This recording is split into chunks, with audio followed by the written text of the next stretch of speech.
Buntut tragedi penyerangan bus Persis Solo, oknum yang menjadi pelaku kini sudah diamankan pihak kepolisian.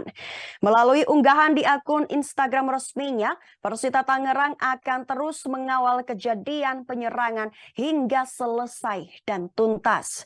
Di unggahannya, Persita Tangerang mengunggah foto laporan polisi mengenai kejadian yang menimpa klub Persis Solo dan oknum pelaku.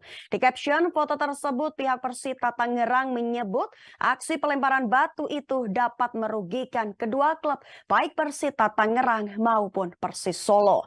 Pihak manajemen Panpel dan kepolisian terus mengawal kejadian pelemparan bus tim Persis Solo setelah pertandingan 28 Januari malam.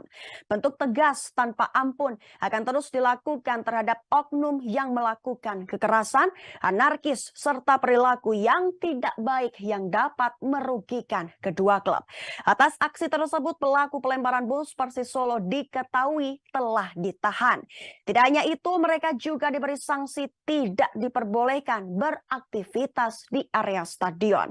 Lebih lanjut, pihak Persita Tangerang menegaskan akan mengawal kasus tersebut hingga tuntas. Siapapun yang ikut ambil bagian dan terlibat dalam insiden akan diproses secara hukum dan diserahkan kepada pihak kepolisian. Pada akhir caption, pihak Persita Tangerang meminta agar masyarakat bisa menjaga persaudaraan antar klub sepak bola dan tidak mudah terprovokasi.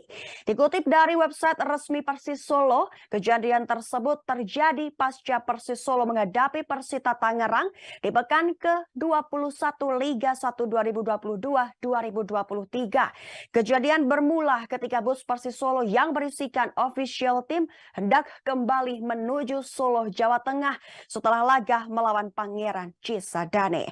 Namun sekelompok orang memulai penyerangan terhadap bus Laskar Sambernyawa sekitar pukul 18:17 waktu Indonesia Barat di kawasan Kelapa II hingga pintu tol Pandunggangan. Akibat dari insiden tersebut, kaca dari bus pecah karena lemparan batu. Selain itu, satu orang petugas official klub juga mengalami luka ringan. Terima kasih sudah nonton. Jangan lupa like, subscribe, dan share ya.